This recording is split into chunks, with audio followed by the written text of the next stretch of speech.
Good morning. This is the third week of our message series called Cornerstone. And we're looking at the basics or the bedrocks of our faith. And we talked about the most basic principle and practice of all, which is love. The mission of our church is to love God, love others, and make disciples. And last week we talked about the importance of grace. We all need grace, that grace is a gift. You can't buy it, you can't earn it, you'll never ever work your way to it, you can't pay it back, that all you can do is pay it forward. And the church was established to be the primary place where that happens.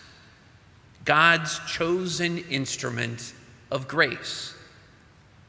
Today we're looking at something you've probably never heard of before, but something foundational and fundamental to the life of the church.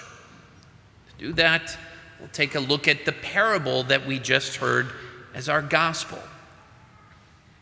That Jesus tells us that the kingdom of heaven is like a landowner went out at dawn to hire laborers for his vineyard. And after agreeing with them for the usual daily wage, a denarius, that he sent them out to work in his vineyard. Then he went out later in the morning at 9 o'clock, and he saw others who were standing idle in the marketplace. So he said to them, "You too go into my vineyard, and I will give you what is just."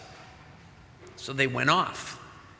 And a few hours later, he did that again, at noon, at 3 o'clock in the afternoon, and finally at 5 o'clock. But when it was time for the day to come to an end, the workday, the owner told his foreman, "Summon the laborers and pay them their daily wage, beginning with the last and ending with the first." So they were surprised there that those who were hired at 5 o'clock, who only worked 1 hour at the very end of the workday, that they came up and received their daily wage, the full daily wage. So when it came time to pay the first ones that had been hired, they too got the usual daily wage. But there they were grumbling and upset. They were grumbling and upset that they worked hard all day long and they get the same amount as the ones who were hired at 5 p.m. That it seems like it's a very valid point. You would think that there you work more, you get more, since you labored longer and accomplished more for the vineyard owner. And we would probably never do this in our own businesses or organizations. That if we paid those who worked longer the same as those who worked less, probably everyone would start to work less. But Jesus is talking about the kingdom of God, the kingdom of heaven. He's talking about God's kingdom, and God's economy is not our economy. Apparently, God's economy is very different from our own. The other problem with those who are grumbling against the vineyard owner is that they were looking at this situation from their perspective and not the owner's. They feel as though they were ill-treated because they're only looking at their situation.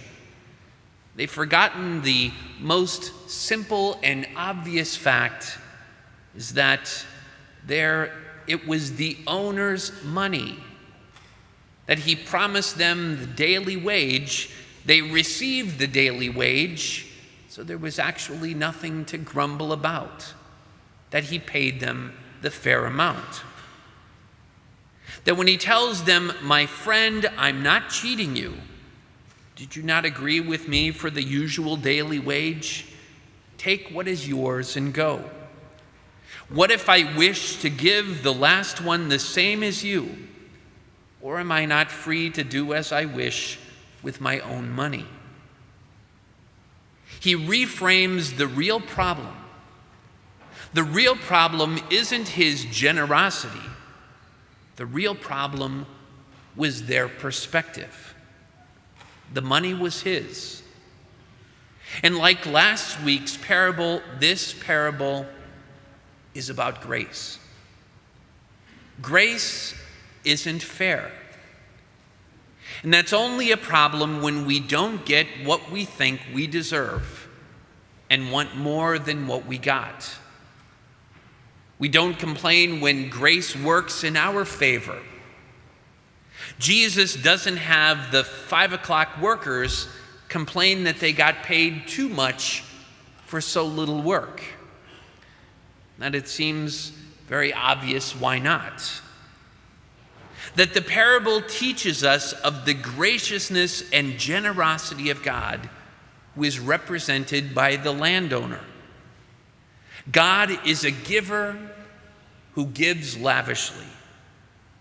He invites all of his followers to display that same generosity. The parable also teaches us something else about God.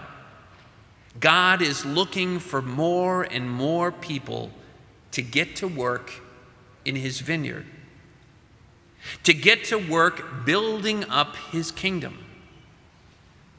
That the fact that the owner goes out at dawn and at noon, at 3 p.m., and even at 5 p.m., looking for people to get on board with his work. God is gathering a growing movement of people who are about doing something, building something, and it's never too late to get involved. Earlier in Matthew's gospel, Jesus discloses this plan to his apostles when he tells them, "On this rock I will build my church, and the gates of hell will never overcome it." He tells the apostles that he will build his church. We often think of buildings when we hear the word church, but Jesus never built a building, and if that's what he wanted his followers to be about, he would have said that he wanted them to build temples or synagogues. But the word in Matthew's gospel was a very curious choice of words. And it comes from the Greek. The word that he uses is ecclesia. That it's a word that doesn't even appear in the Bible until Jesus uses it here. The apostles probably didn't even know what he meant by it. That Greek word was not used to describe religious settings or gatherings, that it wasn't a religious word at all. It refers to assemblies or gatherings of people in a given locale for some specific purpose, usually a civic or a community-wide one. Typically, it was used in reference to a town hall meeting or coming together for some deliberate purpose. And here's the key: for some purpose that impacted the larger community. When Jesus launched the church, he launched a movement. It's not the construction of buildings or the maintenance of a museum. It's not a monument to be viewed or a destination to be visited. It's a movement. It's a movement, so we all know what that means, is that it's got to move. A growing movement of growing disciples who are gathering more people who are not disciples to become disciples. It's a movement that is building the kingdom of God.